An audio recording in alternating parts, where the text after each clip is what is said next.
How Creative Commons licenses can interact with commerce. Creative Commons licenses give authors and creators a simple way to mark their creative work with the freedoms they intend it to carry. Many people have asked us how CC licenses might interact with other arrangements the creator might want to make, for example, a deal with a commercial publisher or a commercial distributor. Would a CC license conflict with these other deals? Are they inconsistent? The short answer is no. As long as the other deal is not exclusive, a CC license cannot conflict with another agreement. This short video will explain why. CC licenses are copyright licenses. They license to others the right to use in specified ways some piece of copyrighted work. But to see how they function, let's begin with just a copyright. What does a copyright mean? How does it work? A copyright gives the author a bunch of exclusive rights. So, if you want to copy or distribute a piece of creative work that someone else owns the copyright to, you need permission from the copyright owner. Likewise, if you want to publicly perform a copyrighted work, you need permission from the copyright owner. Or if you want to display a copyrighted work, or make a derivative work based upon a copyrighted work, or digitally publicly perform a copyrighted work, like say in a podcast, you need permission from the copyright owner. All of these rights are reserved to the copyright owner by default, thus the infamous all rights reserved slogan. Now let's add another icon that strictly speaking is not an exclusive right of copyright, but which will be useful when we compare the default of copyright to a CC license. This is the right to make commercial use of a copyrighted work. So again, here are all the rules. You can't do any of these things with a copyrighted work, especially for a commercial purpose, without permission from the copyright owner, unless your particular use is deemed to be a fair use. So picture copyright as a broken record. Don't do this, or this, or this, or this, or this, or this, unless you get permission first, or unless your lawyer can convince a judge your use would be a fair use. Okay, so now that you have a basic idea about copyright, let's return to the question at hand. How does a CC license interact with other deals? Let's ask that question first about copyright itself. How does copyright interact with other deals? For example, let's say you made a great new video. Automatically, that video is copyrighted. That means, automatically, you have all the exclusive rights copyright grants you. The law has given you these powers simply because you created something new. Now imagine you enter into a deal with a company. Let's call it Vever. That deal says, basically, if you enter your video into our distribution system, we'll add an advertisement to the end of the video, and we'll give you 50% of the resulting ad revenue. After a while, you start receiving checks from Vever. You're very happy. But imagine now a little nag. Call him the CNAG, where C stands for copyright. And the CNAG says, hey, this deal is inconsistent with your copyright. Copyright says people can't copy your work. It says people can't distribute your work. And it says people especially can't do these things for commercial purposes.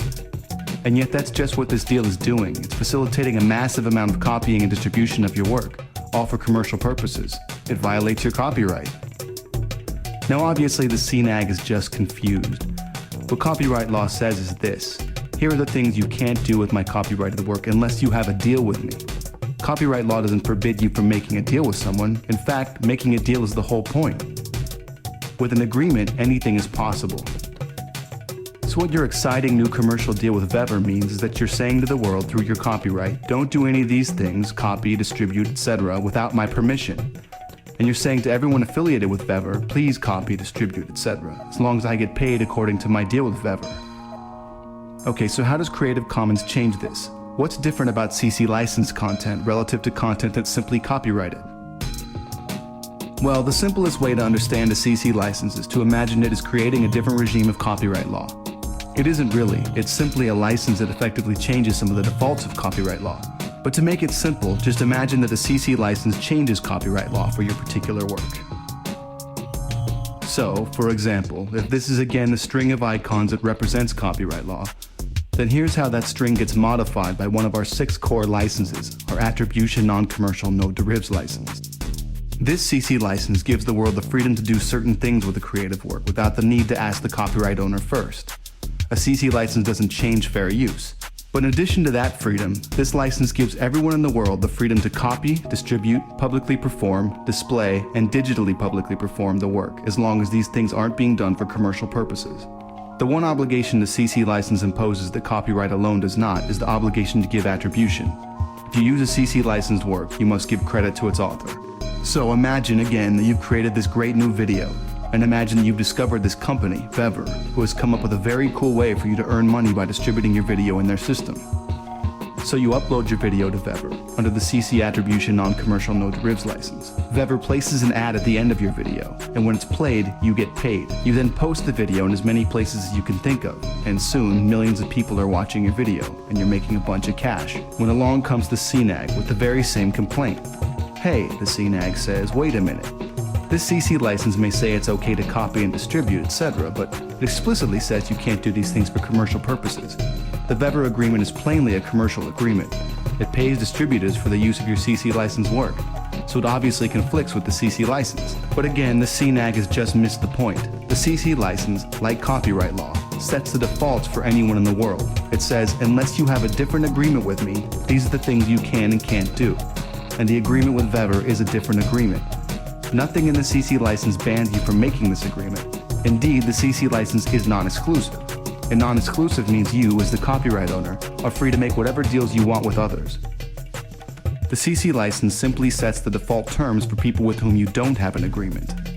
So, say you're surfing the web and you find a cool video with a CC license that says you're free to copy and distribute the video as long as you don't do it for commercial purposes.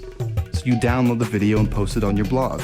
That's totally fine, it's just the kind of thing the CC license gives you the right to do. But then imagine that you sign up with Vever to share the CC license videos in their system. Now you've got even more rights. Because you've entered into an agreement with Vever and hence, indirectly, with the various videos' copyright owners that says that if you distribute Veverized videos on your blog, Vever will pay you. That's of course a commercial use of the videos, but it's authorized, not by the CC license, but by the agreement with Vever.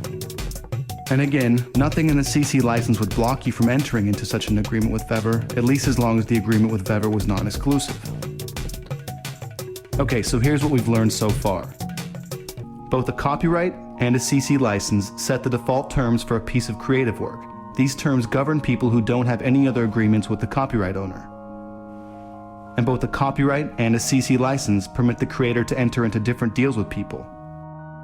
So, a non-commercial license says, anyone in the world can use this for non-commercial purposes without having to come to me for permission. But if you want to make a commercial use of this, give me a call and we'll make a deal. And so, if you distribute your video under a non-commercial license, and MTV sees it and loves it, they can call you and say, hey, we want to run your cool video, how much? And so, with both ordinary copyright and content license under a CC license, the author is free to enter into other deals. A deal applies to whoever signs into it. The CC license and copyright set the defaults for everyone else in the world. The one important difference, however, between copyright and a CC license is that there is one type of agreement you can enter into with a CC license that you can enter into with ordinary copyright, and that's an exclusive license. With video governed simply by ordinary copyright, you're free to enter into an exclusive deal, but with a video governed by a CC license, you're not. So enter the Hollywood lawyer type puffing his cigar. Ha, see, I told you the CC license was bad for you. You can't have an exclusive deal if you use a CC license, and in Hollywood, the exclusive is everything. Well, it used to be everything, but what many, indeed millions of people are beginning to recognize is that the viral spread of creativity depends upon non-exclusivity. To encourage a wide range of people to spread your work, you have to allow them to spread it. And so the bet that many people make with the CC license is that the gain you get from freedom far outweighs any cost from non-exclusivity, especially when any truly commercial use will require the permission of the copyright owner anyway. But won't people just copy and distribute the video anyway? This is actually the hardest question for us to answer, because of course, the answer today is largely yes. But as we've seen, as the copyright wars have spread, this activity, technically illegal, simply gives lawyers an easy way to prove to politicians that the internet is simply a haven for piracy. We want to show the world that it's not, and one clear and simple way is for more and more content to clearly express the freedom that the creator intends. Millions of creators are now using CC licenses to express the freedoms that people can enjoy, by default, with their creativity. And all of those creators remain open to striking different deals with innovative entrepreneurs who have cool new ways to make the internet work for creators.